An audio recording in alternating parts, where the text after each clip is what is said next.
इसका इतिहास बहुत पुराना है।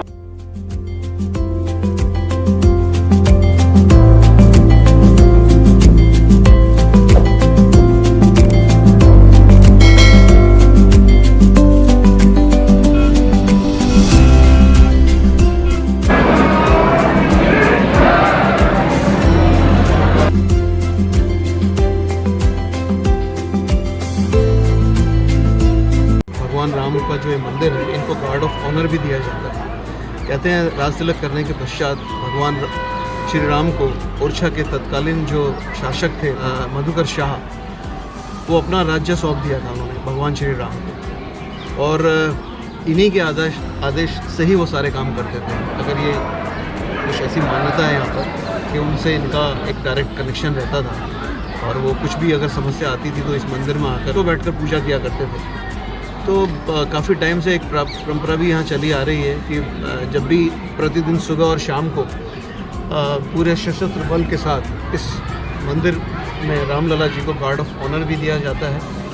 अगर आप आएँ तो ये ध्यान रखें कि ये 9 बजे से 12:30 और फिर आधा घंटे का ब्रेक, और 1 से 2 फिर आरती होती है इसमें, और फिर उसके बाद फिर बंद हो जाता है।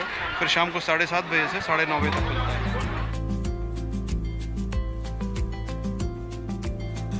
दोस्तों, राजा राम के ओरछा में विराजने की एक प्राचीन कथा आज भी प्रचलित है। दरअसल महाराजा मधुकर शाह ने अपनी पत्नी गणेश गौरी से वृंदावन साथ चलने के लिए कहा, मगर महारानी तो भगवान राम की भक्ति में लीन रहती थी, इसलिए उन्होंने जाने से मना कर दिया। और इससे महाराज को बहुत गुस्सा आया और उन्होंने कहा कि अगर तुम इतने ही राम भक्त हो तो अपने राम को ओरछा ले आओ।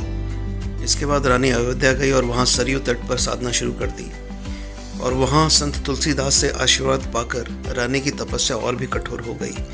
कई महीनों बाद भी राम जी के दर्शन नहीं हुए तो रानी नदी में कूद गई। नदी में राम जी के दर्शन हुए तब रानी ने राम जी को ओरछा चलने के लिए निवेदन किया। भगवान राम ने भी एक शर्त रखी, ओरछा तो चलेंगे लेकिन तब जबकि वहाँ उनकी सत्ता और राजशाही हो। इसके बाद ओरछा के महाराजा मधुकर शाह ने ओरछा में रामराज की स्थापना की, और यहाँ आज भी वैसा ही है। दोस्तों, क्षत्रियों का अर्थ है शाही समाधियाँ, जो ओरछा में नदी के किनारे एक अनोखा आकर्षण उत्पन्न करती हैं। बेतवा नदी के कंचन घाट पर ऐसे 15 स्मारक हैं। ओरछा के शासकों की याद में बनवाए गए ये स्मारक 17वीं और 18वीं शताब्दी के हैं। ये छतरियाँ बुंदेला राजाओं के सम्मान में हैं और खास बुंदेलखंड शैली में बनी हैं। कहते हैं जिस काल में इनका निर्माण हुआ उस काल को एक गोल्डन पीरियड कहा जाता है। दोस्तों, जब भी ओरछा आए इन छतरियों को देखना ना भूलें।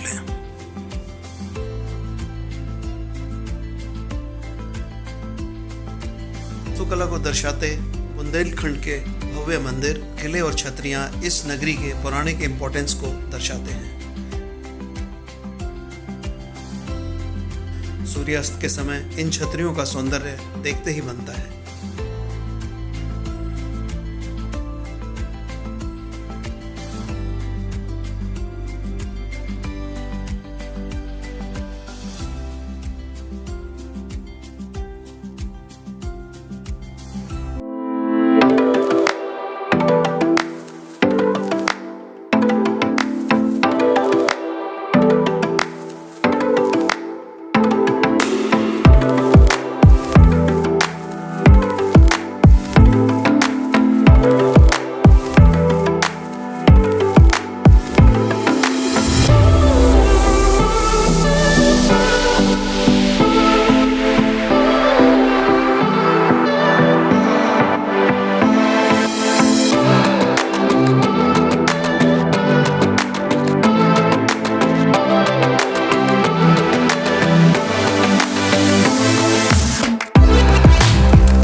ओरछा के दूसरे महल में आप लोग आ चुके हैं और इस महल का निर्माण जो है 17वीं सेंचुरी में हुआ था। कहते हैं जहांगीर के सम्मान में राजा ने बनाया था और जहांगीर यहाँ पर खाली एक रात के लिए आए थे और एक रात के लिए इतना बड़ा महल का निर्माण करा के उनको दिया था। और कहते हैं जहांगीर फिर वापस यहाँ पर नहीं आए जाने के बाद, और जहांगीर के जाने के बाद ये पूरा महल खाली था। किसी भी हिंदू राजा ने इस महल को अपनी यूज में नहीं लिया, क्योंकि राजपूत राजाओं की एक शान होती थी किसी चीज़ को बनवा के किसी को रुपया दान में दे दें तो उसको अपने वापस उन्होंने। इस महल के अंदर 236 कमरे बताए जाते हैं। 100 कमरे इसके बेसमेंट में थे जो इनकी आर्मी के लिए थे और 3 स्टोरी इसके ऊपर की ओर है जहाँ पर 136 कमरे बनाए गए थे। ऑल टुगेदर इसके अंदर 236 कमरों का निर्माण हुआ था। मेन कोर्टयार्ड में स्विमिंग पूल बनाया गया था और चारों कोने में जो टेंट्स आप देख पा रहे हैं वो सब फ्लावर्स भरने के काम आते थे ताकि यहाँ का पूरा वातावरण सुगंधमय बना रहे। सर जी, इस पैलेस की खासियत इसका आर्किटेक्चर है। हम देख रहे हैं गुंबदों को, डोम्स आर मुगल आर्किटेक्चर। डोम्स के ऊपर आपको नजर आएगा कमल का फूल, वो हिंदू आर्किटेक्चर में आता है। आप यहाँ पर देखें सर, जितने भी हाथियों की जोड़ी आप देख रहे हैं ये पूरा हिंदू आर्किटेक्चर में आता है। और सुन्नूलाल नापत ये बताते हैं कि वो पूरा पत्थर जो है धौलपुर से आया था और धौलपुर आज राजस्थान में है। ऊपर का जो कोर्टयार्ड आप देख रहे हैं बरकोटा, ये पूरा ज्योमेट्रिकल पैटर्न बना है। ये पूरा मुस्लिम आर्किटेक्चर की श्रेणी में आता है। तो हिंदू और मुस्लिम आर्किटेक्चर में सबसे बड़ा एक अंतर देखने को मिलता है कि हिंदू आर्किटेक्चर के ऊपर काफ़ी प्रकार के फिगर या आपको आकार मिलेंगे बट मुगल आर्किटेक्चर के ऊपर नहीं। जिस गेट के द्वारा हम यहाँ प्रवेश लिए थे वो इस महल का मेन गेट नहीं था। इस महल का जो मेन गेट है ये खुलता है पूर्व दिशा की ओर। हम जहाँ ले चल के आपको दिखाएंगे हमारे ओरछा की प्राकृतिक सुंदरता, जो आज हमारे एक बड़ी गिफ्ट है। वहाँ की बनी हुई सारी चीज़ों के बारे में एक्सप्लेन करेंगे। उसके बाद हम यहाँ वापस आएंगे, फिर आप लोग क्या फ्री हो जाओगे। मराठाओं का भी इसमें कुछ हो रहा था। मराठाओं के आगे बुलाया था बाजीराव पेशवा की जो हिस्ट्री है ना, मस्तानी को दिया था। तो बाजीराव पेशवा के आने के बाद बुंदेला का पटला और भारी हो गया, तो उनकी हेल्प करने के लिए आए थे। जैसे कि झांसी की जो रानी का फोर्ट है वो बुंदेला राजाओं ने बनाया था, बाद में मराठाओं को खूबसूरत किया था उनकी हेल्प।